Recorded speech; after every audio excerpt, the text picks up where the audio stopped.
Que o Panamá é um paraíso fiscal, todo mundo sabe. Mas é um lugar bom de viver?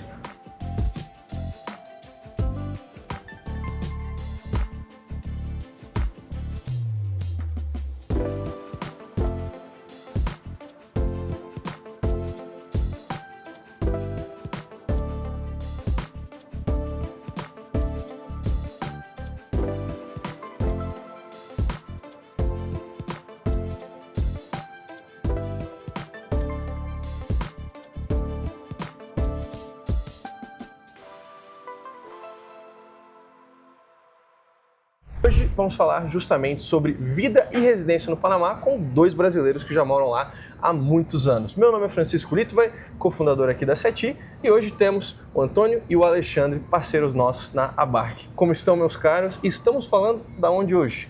Boa tarde, Francisco. Obrigado pelo convite. Estamos aqui em Medellín, muito bem recebidos. Muito agradecido aqui de trocar essa ideia com você, falar um pouco sobre o Panamá. Eu já estou há 12 anos no Panamá, o Alexandre acho que há 17 anos. Então a gente acho que a gente tem uma bagagem interessante sobre o que é a vida de um brasileiro no Panamá, principalmente nesse mercado de investimentos e da vida offshore. Espero que a gente possa compartilhar aqui com o pessoal e trazer um pouco de valor aqui para o público da Seti. Maravilha. Aqui a gente está invertendo a nossa dinâmica geral, né? Geralmente eu estou na casa dos nossos entrevistados falando sobre o país. Dessa vez eles vieram aqui para a Colômbia. Estamos em Poblado, no rooftop aqui em Medellín. Por que vocês se mudaram para o Panamá? O que fez vocês irem para o país? E por que acabaram ficando tanto tempo também? Bem, eu tive uma proposta de trabalho no Panamá. Eu fiquei como presidente de um banco de investimentos que pertencia aos ex-sócios do Banco Pactual por 9 anos. E acabou que me apaixonei pelo país. Acho que as vantagens são inúmeras.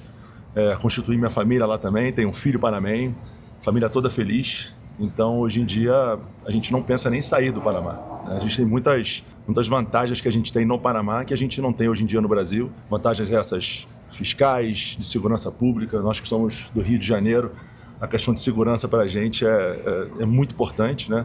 Você poder andar na rua tranquilo, sem usar o seu celular quando você está esperando o Uber numa esquina, ou seja, onde é que está o carro? Você sabe que não vai passar ninguém e roubar seu telefone. Então, essas pequenas mudanças assim que a gente tem na nossa vida, eu acho que é o diferencial. Além de que, morar no Panamá, você tem ótimas escolas, você é um país que tem uma empresa como a Copa Airlines que consegue te ligar basicamente com todo o continente, né?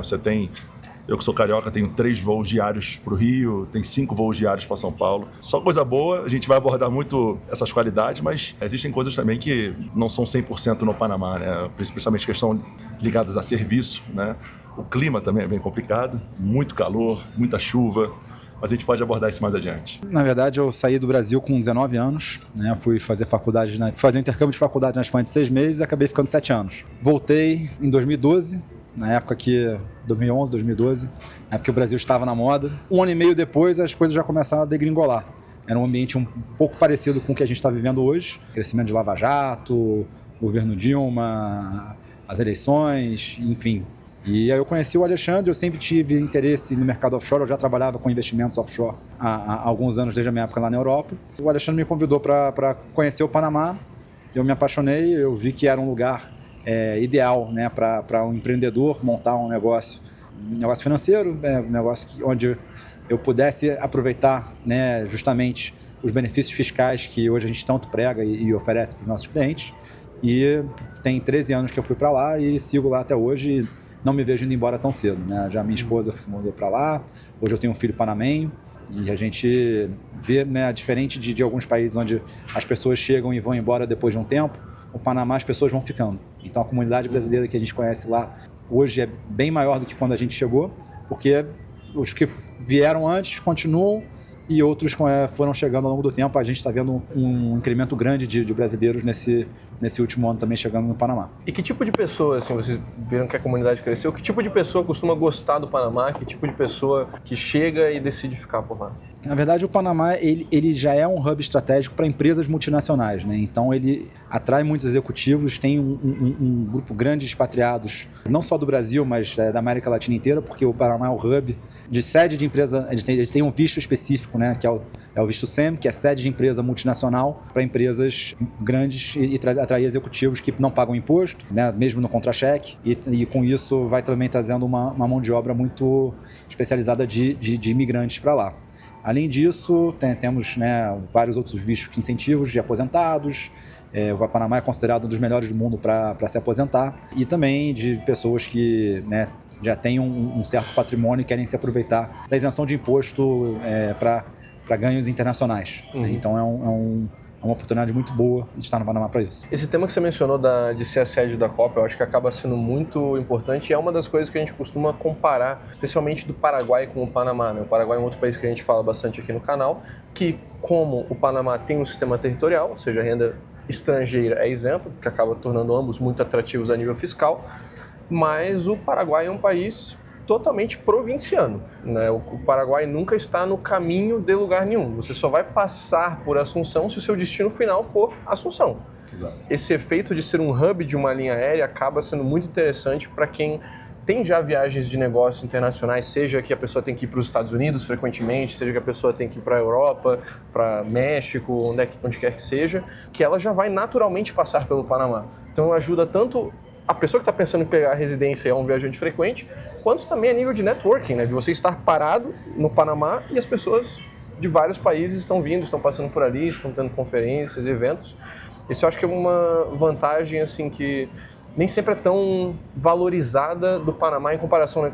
Geralmente o top 3 Latam paraísos fiscais é Uruguai, Paraguai, Panamá. Só o Panamá é um hub real a nível de viagens, os outros não. Você mencionou também o tema da segurança. O que eu gostaria que a gente aprofundasse um pouco mais, porque uma das grandes preocupações do brasileiro justamente é a segurança, né? Um dos problemas, talvez top 3 problemas que temos no Brasil, e a sensação muitas vezes é que nos países da América Latina talvez seja um pouquinho melhor, mas que é quase tudo igual, né? O brasileiro geralmente pensa, país seguro, eu vou para Canadá, eu vou para Europa, eu vou para Austrália, ou para Estados Unidos. O que vocês falam do nível de segurança do Panamá? Assim, é uma diferença grande, é alguma diferença sutil? Eu acho que é uma grande diferença, né? Eu acho que o Panamá é um país extremamente seguro. Obviamente existem algumas áreas dentro da cidade que você pode ter um pouco mais de insegurança, mas não é algo que a gente vê nos noticiários no dia a dia. Eu acho que além da segurança, é um país que tem uma civilidade muito grande também, né? Ou seja, as pessoas... Estava até ontem comentando, né? As pessoas... Eu moro numa região que chama Costa del Leste, que tem uma longa extensão para você fazer esporte, bicicleta, correr de mais ou menos 5 quilômetros, né? E as pessoas, elas deixam suas garrafas de água, de Stanley, garrafas caras, né? Elas vão correr 5 quilômetros, voltam, pegam, se hidratam. E isso eu acho que a gente não consegue ver no Brasil, né? Você ter esse conforto de falar assim, olha, eu vou deixar alguma coisa aqui e quando eu voltar, vai estar aqui ainda, né? Uhum. Onde eu moro, não vou dizer que na cidade isso, né, Antônio? Mas Costa del Leste, Santa Maria, as pessoas passam na rua, se cumprimentam. Você se sente um pouco como os Estados Unidos. A gente conhece bastante Estados Unidos, eu diria que Panamá é mais seguro que a maioria das capitais americanas. A gente vai hoje em dia a Nova York, a Chicago, a gente sempre, quando sai à noite, não que vai acontecer alguma coisa como o Rio de Janeiro, né, obviamente, mas o Panamá, essa não é uma preocupação. Eu me lembro que quando eu cheguei no Panamá, eu fui fazer um seguro de carro, né, e daí, quando eu recebi a pólice do carro, não tinha roubo de carro, né, eu falei, pô, o cara tá me enrolando, né. Aí eu liguei e falei, olha, você pode incluir, por favor, o roubo de carro? Aí o cara falou assim, não, tudo bem, beleza. Eu já fiquei esperando, né, a resposta com preço, né, diferente, o preço veio igual. O cara mandou a pólice com preço igual, ou seja, não tem diferença, não tem assalto de carro. Você não vê esses carros que... Blindado não existe no Panamá, ou seja, isso não existe de fato, né. Então, acho que a segurança a gente se sente muito, muito seguro, e para a gente criar os nossos filhos, né, nós que somos pais, hoje em dia, eu vejo que é o melhor lugar para a gente poder criar os nossos filhos ao Panamá. Você mencionou Costa del Este. Vamos aproveitar e entrar um pouquinho nisso aqui, né? Panamá, no fim das contas, é um país de uma cidade só, né? Só tem uma cidade grande, no fim das contas. Então, praticamente uma cidade. Quando a gente está pensando em onde se mudar no Panamá, acho que a pergunta geralmente vai ser mais, não qual cidade, mas qual bairro. Né? Quais os bairros que vocês veem que assim, são mais interessantes para o brasileiro que está se mudando para lá? Aqui a gente tem um pouco de divergência, né? Um pouco no Rio, aquela questão de Zona Sul e Barra. Entendi. Eu moro no centro, moro em Ponta Pacífica. Para mim, eu adoro, porque é um lugar extremamente central. Estou perto do Casco Antigo, eu estou perto de Costa del Este, eu estou perto do Multiplaza. Eu realmente consigo, em 15 minutos eu chego em 90% dos lugares que importam na cidade. Seria um pouco equivalente ao Leblon, Ipanema, Lagoa, no Rio de Janeiro. Está ali no meio da vida. Agora, tem seus problemas, né? É uma área que tem muita infraestrutura nova, mas o Panamá ele não é muito conhecido por ter boas calçadas. Cada prédio tem a sua própria calçada, então é uma grande bagunça, não é um lugar muito amigável para você andar na rua. Você tem que fazer muita coisa de carro, até porque, como o Alexandre disse, apesar de eu gostar, é um lugar muito quente. Então é muito normal as pessoas fazerem tudo de carro. Já a Costa del Este seria o equivalente à Barra, né? Um bairro um pouco mais fora do centro, mas um bairro mais moderno. É um bairro onde você tem uma concentração muito forte de estrangeiros, então é um perfil diferente do público. Tem calçada. Tem calçada, né? Acho que o Alexandre pode falar melhor de Costa del Este do que eu. A Costa del Este tem calçada, né? O Panamá tem calçada, mas são muito estreitas na cidade, né? Mas Costa del Este tem calçadas maiores e tem a sede de diversas empresas multinacionais estão em Costa del Este. A gente pega Samsung, Philips, Nestlé, Copa. Todas elas, a sede estão em Costa del Este e acaba que isso atrai muito expatriado, né? Muitos estrangeiros moram em Costa del Este e agora tem até um bairro como se fosse... Santa Maria. Santa Maria como se fosse a península, digamos assim. Desculpa as pessoas que não conhecem o Rio, né? Mas a península é como se fosse um bairro dentro da Barra da Tijuca, né? Santa Maria também é um bairro fechado dentro de Costa del Este, onde você tem casas, campos de golfe, né? Então, o problema de Costa del Este são os jacarés, né, Antônio? Então, tem jacaré? Tem bastante, né? E o trânsito? O trânsito no Panamá Trânsito do Panamá... Olha, eu não vou dizer que é comparável ao de São Paulo, ao do Rio, né? Porque o Panamá é um país muito pequeno, estamos falando de um país de 4 milhões de pessoas. A cidade tem o quê? 2 milhões, né? Sim. Por aí. Mas é um país muito pequeno, então acho que pelo tamanho do país, o trânsito, obviamente, é um issue, né? Principalmente Costa del Este, porque a Costa del Este hoje em dia tem muita gente trabalhando lá e que não necessariamente mora lá. Tem só 2 saídas. Então, Agora tá fazendo a terceira. A gente tem 2 escritórios no Panamá, um na cidade e um em Costa del Este. Então, quando meu sócio aqui vai trabalhar em Costa del Este, porque eu quase sempre fico em Costa del Este, que é do lado da minha casa, né? Então, eu sempre tenho a desculpa para trabalhar do lado de casa. Mas ele, quando vai, bate 3h30, 3 horas, ele já tá, tem que sair, porque senão ele fica 2 horas para chegar em casa. Entendi. É o problema. 2 horas é um pouquinho de exagero, mas acho que essa é a grande questão. O Panamá tem alguns pontos, né, e horários de trânsito que são pesados, mas tem uma grande vantagem que as distâncias são pequenas, né? O país em si, ele é um país grande, né? Ele é o tamanho do estado do Rio de Janeiro. Saindo do grande centro ali da cidade, ele é bem espaçado, ele tem muito espaço vazio. A grande concentração de população é na região da cidade de Panamá e Praias do Pacífico. Quando eu fui para Playa Caracol, eu estava lá no Panamá, o caminho lá, a maior parte é mato. É muita natureza até chegar nas praias. Ali ainda tem bastante infraestrutura, porque a grande parte dos condomínios de praia são nas praias do Pacífico. Para o outro lado, você vai ter outra cidade que é Colón, que a gente não recomenda para ninguém passar perto. Tem para o norte do país, Davi, que é a segunda maior cidade do Panamá, e uma cidade chamada Boquete, que é como se fosse a Itaipava do Panamá, que também é uma cidade serrana. Cidade serrana e que atrai muitos imigrantes americanos. O pessoal vai se aposentar lá. Clima mais ameno. É um pouco mais parecido com o da Colômbia. Mas é um país que tem bastante espaço. Na cidade, é uma cidade compacta, prédios altos, parece um pouco com o Balneário Camboriú, de certa maneira, né, de infraestrutura e prédios altos. Então isso acaba tendo uma concentração maior de carros por um período curto do dia, mas que as distâncias são curtas. Então, às vezes você vai ter um trânsito de 40 minutos, 1 hora para voltar para casa do trabalho, mas também não costuma passar disso. Entendi. Vocês mencionaram aqui, né, o quanto de multinacionais e executivos e expatriados de alto poder aquisitivo estão no país. E é uma economia totalmente dolarizada. Então, como que acaba ficando o custo de vida no Panamá para vocês? Especialmente, que acho interessante que vocês têm filhos, né? Então, é um fator que, né, como é que é a questão de não só aluguel, mas escola, saúde, como que é qualidade e preço desse tipo de coisa no Panamá? Surpreendentemente é bem acessível. Tem certas coisas que são mais caras que o Brasil, mas também tem outras coisas que são bem mais baratas. Um carro de luxo no Panamá, ele vai custar muito mais barato do que no Brasil. O metro quadrado de um apartamento também de alto padrão, ele vai custar menos do que no Brasil. No Brasil, digamos Rio de Janeiro, Zona Sul. Rio de Janeiro, São Paulo, né, os grandes centros. A gente está falando aqui que você pode ter um apartamento de classe média alta a $2.000 o metro quadrado, que uma cidade média no Brasil ainda é um valor que é considerável não tão alto, né? Sim. Você tem algumas coisas que são um pouco mais caras, restaurantes pode ser um pouco mais caro que no Brasil, já não é tanta diferença, mas é muito mais barato que nos Estados Unidos. Então, quando a gente pensa em internacionalizar, é a questão do custo-benefício, né? O Panamá, ele não é nota 10 em nada, mas ele passa com um sólido 7. Você tem um bom custo de vida, boa qualidade de vida, segurança, bons colégios. O Alexandre, né, gosta muito de falar de colégio, acho que...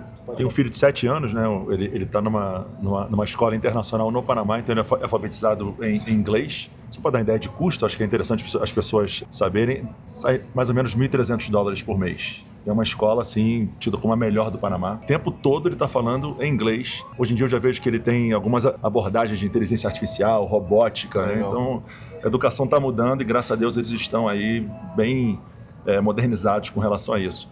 Outro tema interessante, né, é em questão das universidades. As universidades do Panamá não são universidades muito boas ainda, né? É um país muito novo, né? O Panamá ainda está se estruturando ainda, mas existe a possibilidade hoje. O Panamá fez alguns convênios com algumas universidades americanas, como Louisville, como a Florida State University. Então você tem a possibilidade de pagar muito menos do que você pagaria se você tivesse nas universidades nos Estados Unidos. Fazer os 2 primeiros anos no Panamá e os 2 últimos anos nos Estados Unidos. Então tem muita gente, né? Até tem uma familiar que fez Louisville e depois passou os últimos 2 anos lá. E, então, acho que isso é muito importante também. Acho que escola, para quem é pai, né, é fundamental.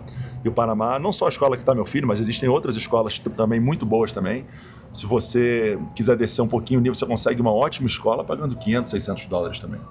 Então, importante também. Vocês mencionaram muito a questão de expatriados, né? Expatriados. Como é que é a questão de cultura no Panamá? Vocês veem que, assim, é uma cultura mais cosmopolita mesmo, sabe, super internacional, ou a cultura panamenha também tem uma força grande? Eu acho que depende um pouco da área onde você está, né? Mais para o centro você vai ter uma convivência com panamenhos, mas não só panamenhos, e acho que isso é legal também porque você tem gente do mundo inteiro, não só da América Latina, mas chineses, japoneses, europeus. Eu mesmo tenho chineses, né? Muitos chineses. Eu tenho um apartamento que eu alugo que está alugado para a Embaixada do Japão. Caraca. Então você tem gente realmente do mundo inteiro. Ele é cosmopolita nesse sentido de você ter, né, um grande melting pot de pessoas de todos os lados. Então acho que isso até para desenvolvimento pessoal, educação dos filhos, você está criando filhos para o mundo, estando ali no Panamá. Mas ao mesmo tempo você tem também aquele lado latino, né? Aquele jeitinho um pouco latino de ser, mas um pouco mais bagunçado, não é tão estruturado como nos Estados Unidos. E eu acho que uma coisa importante também é a gente entender que a gente não está numa cidade grande. Por mais que você veja aquela infraestrutura de prédios grandes, né, muita gente de todos os lados, em grandes empresas, mas ela é uma cidade média. Sim. E à noite ela pode não ser tão... Apesar de ter ótimos restaurantes, bares, e para uma cidade média é muito bom, às vezes frustra um pouco quando a pessoa entende que eu não estou num grande centro, né? Eu estou numa cidade média, que é muito bacana, mas não deixa de ser uma cidade média. Só vou complementar com um ponto que eu acho interessante aqui. Dirigir no Panamá, olha, é complicadíssimo, né? Quando você dirige no Panamá por um ano e depois você volta para o Brasil, você pode tomar algumas multas no Brasil, porque você tem que ser proativo, senão você não, né? A educação no trânsito lá é algo assim muito estressante. Ninguém dá passagem, não existe seta. As pessoas não põem a seta. Direita, não, é ultrapassar pela direita. Não tem, se você para, você não nada. Então, quer dizer, isso é interessante também. Eu me estressei bastante com essa questão de trânsito também. Questão de serviço, né? Eu me lembro que quando eu cheguei no Panamá, eu contratei um serviço de TV a cabo. Naquela época, olha só, desde 2009 tinha TV a cabo, né? Então eu contratei, eu demorei acho que uns 2 meses. O cara foi na minha casa, aí falou, esqueci o equipamento, voltou, desceu. Fiquei 2 meses sem ter internet. Então hoje melhorou bastante isso, né? Melhorou bastante. O país vem progredindo muito, né? Mas já foi pior. Ainda não é, como ele falou, né? Acho que é um sólido, diria que um sólido 7,5, 8, Antônio. Acho que eu não vou ser tão, né? Um medo que eu vejo que o brasileiro acaba tendo a nível de América Latina é a questão política, né? De entrar, né, governos que podem fazer tanto expropriações, quanto aumentos grandes de impostos, quanto outras medidas para destruir, né, a riqueza e acabar com esses paraísos. Como que você vê, como que vocês veem a situação política do Panamá atualmente? Assim, é um local estável, é um lugar que está pró-negócios, tem algum risco muito grande? Que, por exemplo, né, a esquerda acabou ganhando recentemente no Uruguai. Não chega a ser uma esquerda tão ruim quanto a esquerda brasileira, quanto a esquerda argentina, quanto a esquerda aqui da Colômbia, mas ainda assim já deu uma piorada em alguns aspectos, né? Como que vocês estão vendo a situação, né, médio e longo prazo do país com base na política atual? O Panamá não tem esquerda. Eu acho que a gente pode fazer essa afirmação, né? Você tem alguns partidos, né, que obviamente são de esquerda, mas não tem nenhuma representação nas eleições. É um país que agora mesmo a gente tem um governo de direita no Panamá, o anterior era um governo de centro-direita, então acho que você tem uma previsibilidade política muito mais clara que em outros países. Então essa é uma grande vantagem do Panamá, né? No Brasil agora a gente vai ter eleição esse ano, há tempo atrás a gente não sabia nem quem ia concorrer pela direita, né? Então agora eu acho que a gente já sabe, mas a gente não sabe quem vai ganhar, né? Hoje em dia acho que é 50-50, né? E o Panamá, mesmo que você não saiba quem vai ganhar, você sabe mais ou menos por qual direção que vai ser o futuro governante. Então isso traz muita estabilidade para o país também. Já estou no Panamá, né, como eu falei, há 13 anos, então estou no meu 4º presidente. Eu cheguei... 2013 era o final do mandato do presidente Martinelli, que digamos que era um Maluf panamenho, aquele famoso roubo mais faz. E a gente, na verdade, depois que ele saiu, os presidentes seguintes não eram tão bons, né? Principalmente durante a Covid, não foi uma resposta boa, muita gente ficou trancada em casa, não foi legal. Vamos falar da Covid. Mas, ao mesmo tempo, a gente vê que, por pior que fosse um governo, o país seguia na mesma direção, né? A economia local está um pouco pior, está um pouco melhor, mas a nossa qualidade de vida, a violência, a estabilidade bancária, nada mudou. Então, você pode ter governos melhores ou piores. Um ponto interessante é que o Panamá não tem segundo turno. Então, Ganhou. E 5 anos, né? 5 anos de mandato sem reeleição. Normalmente não repete o mesmo partido. Desde que eu cheguei lá, já foram 4 partidos diferentes. Então, assim, o norte do país é um só. Você tem uma comunidade empresarial lá também forte, que criou aquele país, né? A família Mota, que é dona da Copa, outras grandes famílias, detém um poder político grande e que dá uma certa estabilidade para como o país é governado e vai seguindo seu rumo. Durante o Covid, o Panamá foi realmente talvez um dos piores países para se morar, né, Antônio? Eu me lembro que a gente não podia sair na rua, a gente ficou realmente preso dentro de casa. Meu filho tinha 2 anos, ele não saía de casa, ele ficou preso dentro de casa. E isso, num segundo momento, a gente podia sair de casa 3 vezes na semana e por 2 horas por dia. Então, se meu passaporte terminasse com o número 4, eu poderia sair de 4 às 6 da tarde. E era isso. Obviamente, a gente tinha porque naquela época eu estava trabalhando em banco ainda, então tinha o que eles chamam de salvo-conduto, né? Então podia me mover pela cidade. Para mim foi muito bom, porque eu não tive que pegar nenhum trânsito, né? A cidade estava assim, não tinha ninguém na rua. Mas para algumas pessoas realmente foi muito impactante. Foi um dos países assim que mais sentiu essa época de confinamento durante o Covid. Para quem que vocês acham que não é o Panamá? Assim, no que o Panamá não é legal, não funciona bem, talvez não funciona bem nessa fase de vida ou para esse tipo de pessoa? Acho que para a pessoa que está indo tentar ganhar a vida no Panamá e não está com uma vida estabelecida no Brasil, não é o lugar para começar. Primeiro, existe, né, um certo perfil em algum investimento que tem que ser feito na hora de tirar a residência, e não é um lugar fácil de você começar do zero. Assim, se você tem uma situação, se você tem conhecimento, já tem algum negócio que tem a capilaridade internacional, é um ótimo lugar para começar, até começar do zero ou começando aos poucos, mas quem está indo para buscar a vida, procurar trabalho, a gente conhece alguns casos de sucesso, mas são poucos. A gente vê muita frustração, porque o Panamá, apesar de ser, né, o país de maior renda per capita da América Latina, não é um país de oportunidades para quem sai chegando do nada. Também acho que para o pessoal um pouco mais jovem, né, dos 18 aos 25 anos, talvez não seja o melhor lugar, porque, como eu falei, não é uma cidade grande, não é um centro universitário. As pessoas, elas Muitas famílias ricas panamenses mandam os filhos estudarem fora. Não é um lugar que atrai estudantes de fora, então nesse período não tem tanta diversidade. Agora, já a partir dos 30 anos, principalmente quando tem família, filhos, é um lugar maravilhoso. Daí vai começar a chegar o pessoal expatriado e você vai tendo outros tipos de ambientes para chegar lá. Estou de acordo, é isso mesmo. Eu acho que, só adicionando também, o Panamá, por ser um país novo, né, ele acaba que tem diversas áreas que ainda não estão desenvolvidas, né? No nosso caso, por exemplo, a gente que trabalha com investimento fora do país, né, em dólar, a gente, chegando no Panamá, a gente viu que as pessoas ganham dinheiro no Panamá, elas não têm que pagar imposto, né, elas têm essa isenção fiscal, ganham em dólar, mas elas só investiam ou compravam um imóvel ou compravam um CDB de um banco panamenho. A gente, por ter essa bagagem, essa experiência, a gente falou assim, cara, acho que a gente pode fazer melhor. Então a gente começou o nosso negócio primeiro atendendo muitos expatriados no Panamá e não tinha competição, não tinha competição nenhuma no Panamá. Então acho que se a pessoa tiver uma bagagem, uma experiência profissional, ela pode usufruir muito do Panamá, porque é um país ainda que está ainda se desenvolvendo. Então é um momento muito interessante para você tentar a vida lá, caso, como o Antônio bem pontuou, se você tiver essa experiência, know-how, essa expertise, dependendo da área. Fantástico. Então, para quem ficou interessado, para quem achou esse país interessante e gostaria de se mudar para o Panamá, vamos lá. Quais são, primeiro, as principais opções de vistos, residências para a pessoa se mudar para o país? Bom, como eu tinha mencionado antes, o Panamá ele tem uma série de vistos diferentes a atrair os estrangeiros.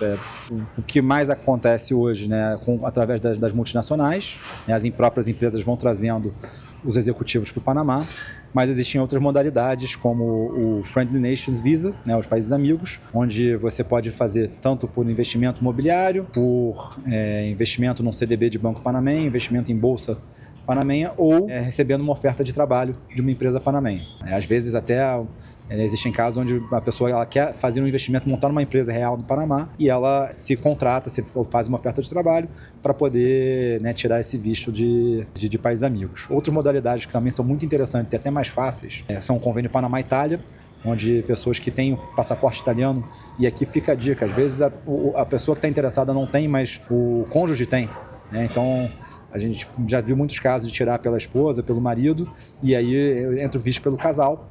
Então esse visto Panamá-Itália também é muito fácil de tirar, praticamente em 6 meses tem a residência permanente, mas só tem que chegar lá e ficar uma semana para tirar o visto, né? Então é um processo muito, muito interessante. E o visto de aposentado. Vale mencionar, o Friendly Nations, que o Antônio está falando, é $200 mil de investimento imobiliário ou investimento em CDB, enfim, e você vai ter a residência temporária, ou seja, vai ter 2 anos de residência temporária até poder pegar permanente. Se você ou sua esposa tem cidadania italiana, você pode pular essa etapa e ir direto para permanente, sem ter que fazer esse investimento de 6 dígitos de dólar, né? Pode fazer com a abertura de empresa, investimento no Panamá. Então, é uma opção muito interessante, muito interessante. E outra opção também que é super interessante para um visto direto é o visto de aposentado.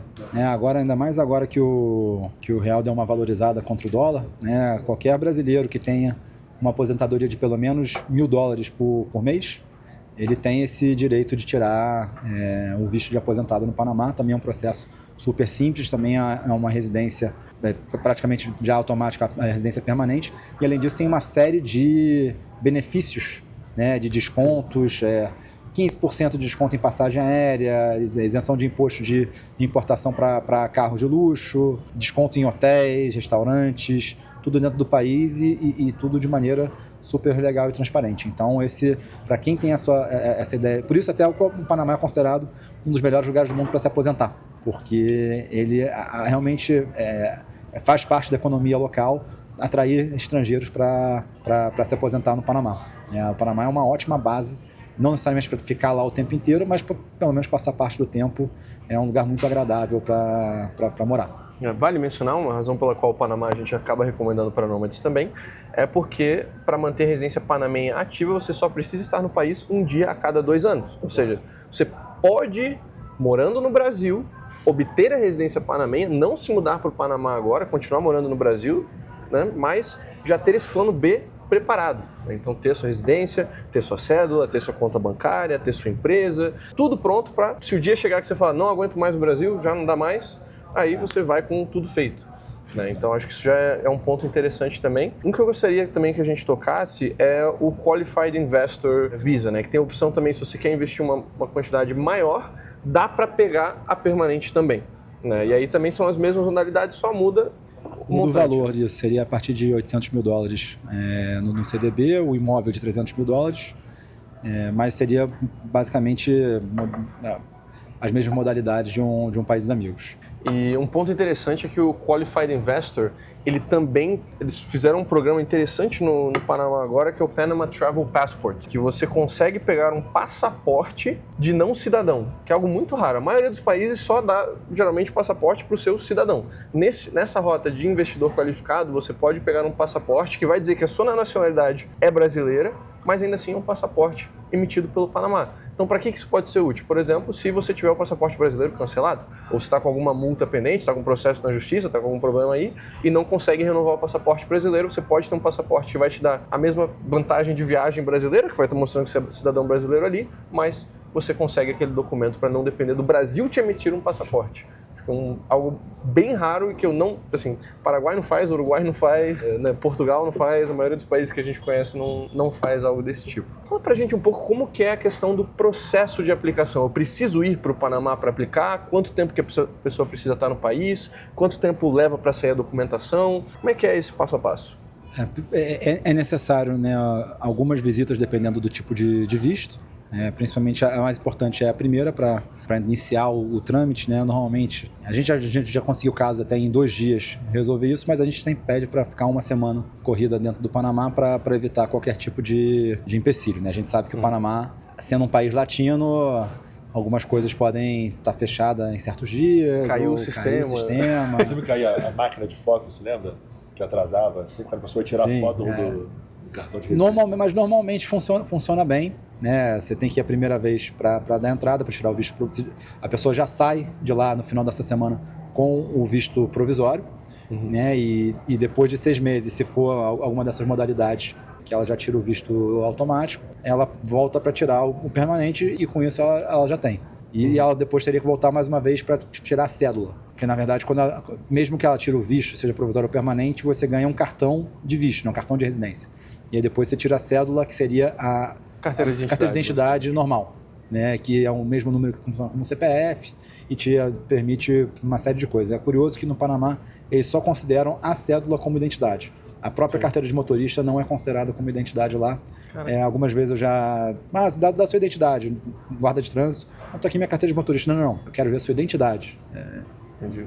Então, apesar de sair os mesmos dados, mas também é verdade que a minha carteira de motorista já saiu uma vez com o nome errado, né? Então, fiquei 4 anos dirigindo com o nome errado na carteira de motorista.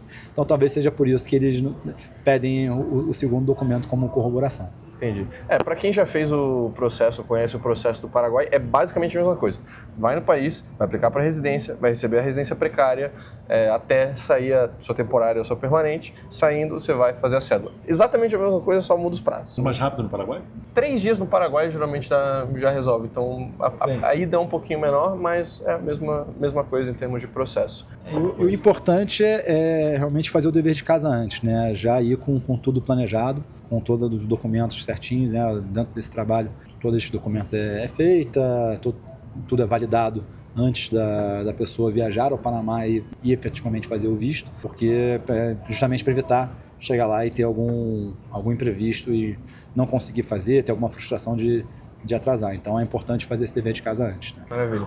E febre amarela estão pedindo ainda também para entrar, né? Eu acho que não. Pediram por muito tempo. Pediram por muito tempo. Quando é que foi a última vez que você foi lá? 2022, 2023. Eu acho que parou isso aí. Não quero dar essa certeza, mas eu tive algumas pessoas... vi algumas pessoas que foram recentemente, estavam preocupadas com isso e elas foram sem nenhum problema.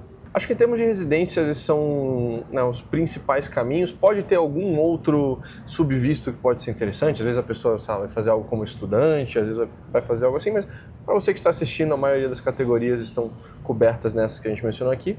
Um ponto, a pessoa precisa manter esse investimento para sempre ou ela tem algum ponto que ela pode liquidar no futuro? Não. No visto de países amigos, o investimento são de 3 anos. E no visto de Qualified Investor são de 5. E depois disso a pessoa está livre para se desfazer se se assim desejar. Falar também das taxas, né? Os bancos panamenhos hoje, você deixa um investimento de, vamos dizer, 2 anos, 3 anos, eles pagam entre 4% e 4,5%, dependendo do banco, da negociação. Mas é importante que as pessoas saibam também qual é a conta. Parecido com o Treasury americano. Exatamente. Não é necessariamente ruim. Uma coisa que o Panamá é muito conhecido é por ser um dos maiores centros bancários da América Latina também, né? Tem um dos sistemas financeiros mais desenvolvidos. Inclusive, eu diria que da América Latina, os únicos lugares que eu confiaria deixar uma grande quantidade de dinheiro é Panamá e Uruguai, em termos de bancos offshore. Como que é esse acesso bancário a nível da pessoa física? A pessoa consegue uma conta sem ser residente, ou na visita que ela está indo para o Panamá, ela já consegue abrir a conta ali? Ou como é que funciona? Tem que esperar até a cédula? Na visita, é difícil para um não residente abrir uma conta bancária no Panamá sem conhecer ninguém e chegando sozinho. Oi, tudo bem, eu estou aqui no Panamá, eu quero abrir uma conta de banco. Então você precisa, principalmente na primeira conta, tem um auxílio, a gente consegue até fazer já essa abertura de conta remota, só para a pessoa assinar os papéis no momento que ele chega no Panamá. Mas uma vez que essa barreira de entrada, né, ela é ultrapassada, abrir contas subsequentes são muito fáceis, né? Depois que você tem a primeira conta, você tem uma carta de referência bancária de um banco panamenho, você consegue abrir conta em qualquer lugar no Panamá, principalmente durante o processo já com visto, com trâmite. A primeira conta ela é um pouco mais desafiadora, eu diria até que ela é parte da chave a barreira de entrada para você tirar o visto no Panamá seria a conta de banco no Panamá. Do lado de vocês, alguma última recomendação ou coisa que você gostaria de falar para quem viu esse vídeo até o final e ficou interessado no Panamá? Eu diria que considerem o Panamá, como o Antônio colocou antes, né? Dificilmente a gente conhece alguma pessoa que não esteja feliz no Panamá. Eu vejo que as vantagens que... Eu vejo pessoas falando muito de Paraguai, você só vê nas notícias, o fulano foi morar no Paraguai, mas eu não vejo ninguém vindo morar no Panamá. E isso, não vou dizer que me incomoda, mas eu me questiono por quê, né? Você começa a comparar os dois países, a questão de custo eu até entendo. Panamá, para você, o custo é maior do que no Paraguai. Mas tirando isso, eu acho que são países muito similares. E eu acho, né, eu não conheço o Paraguai a fundo, mas eu acho que a qualidade de vida que você tem no Panamá é melhor do que a qualidade de vida que você tem no Paraguai. Inclusive, a gente teve um cliente que estava fechado em morar no Paraguai, você conhece muito bem, e ele foi visitar o Panamá e em 2 dias a gente convenceu ele, né? Então, 2 dias mesmo, literalmente, né? É um país que tem ótimos restaurantes, tem a Copa que voa para tudo que é lugar, né? Perto de um monte de lugar. Exatamente. Não sei como é que... Eu desconheço muito Paraguai, eu tenho que fazer um estudo, né, mais amplo, mas a infraestrutura de hospital... A gente tem filho, não. As nossas esposas tiveram filho lá no Panamá e o hospital, eu fiquei de queixo caído, assim, não. Ou seja, a estrutura muito alta. Inclusive, o hospital que meu filho nasceu é do Johns Hopkins, que é a rede conhecida americana. Exatamente, né? Então, considerem o Panamá, é um país sensacional para se viver.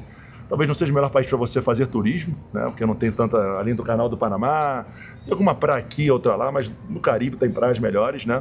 Mas para se morar, eu acho que o Panamá tem que ficar no mesmo nível de discussão hoje em dia do Paraguai, nessa provocação que eu faço. Eu diria até, na minha ignorância sobre o Paraguai, mas um nível superior, até pela questão de infraestrutura, de estar mais próximo, né, dos centros internacionais. Você está a 2 horas e meia dos Estados Unidos, você tem vários voos diretos para a Europa, para a América Latina inteira, na verdade para toda a América, né? Você tem voos diretos para tudo quanto é lugar sem precisar de conexão. Bom. Eu me lembro quando eu fui assistir a final do Flamengo em Lima, eu fui direto e tinha um monte de gente fazendo escala no Panamá. O pessoal saiu do Rio, de São Paulo, foi até o Panamá para ir para Lima. Então, assim, é uma facilidade a mais. É um ponto importante também, né? A gente estava falando de hospitais, tem muitos bons hospitais, mas tem um pequeno problema no Panamá, onde apenas panamenhos podem ser médicos.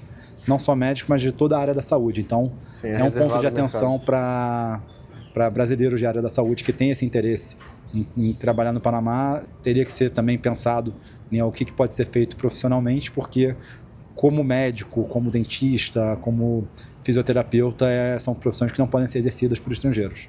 Tem essa reserva de mercado. Então teria que empreender em outra coisa, né? Talvez abrir uma clínica, mas você não vai atuar diretamente. Já vi o caso, inclusive, de brasileiro cirurgião plástico, que tem uma clínica grande até de cabelo, né? de implante capilar. Não pode atuar como médico, mas já com o know-how você consegue também muitas clínicas de estética de estrangeiros, né? Então, assim, você tem maneiras também de poder aproveitar o conhecimento para para montar um negócio local. E tem demanda, né? Tem economia pujante em dólar, muita gente do mundo inteiro ganhando bem, então o pessoal lá tá pronto para gastar. Falando em negócios, o segundo vídeo que a gente vai gravar aqui com o pessoal da Barca é justamente sobre empresas e oportunidades de negócio e investimento no Panamá. Então, se você ficou interessado, vai ser lançado na semana que vem. Você pode conferir se já foi lançado aqui na descrição. E se não, espera até a gente publicar. Se você ficou interessado, gostaria de obter a sua residência no Panamá, gostaria de abrir empresa, conta bancária, investir no país, você pode também clicar aqui no link na descrição, entrar em contato com a gente, que a gente vai apresentar vocês para o Alexandre, para o Antônio e para toda a equipe deles. Brasileiros no Panamá, para o que vocês precisarem. Então, todo atendimento em português com esses grandes profissionais aqui. Então, gente, muito obrigado por terem vindo. Obrigado, Francisco. E não se esqueçam também de deixar o seu like e se inscrever no canal e comentar as suas outras dúvidas sobre o Panamá para a gente fazer mais vídeos como esse. Abraço, tchau, tchau.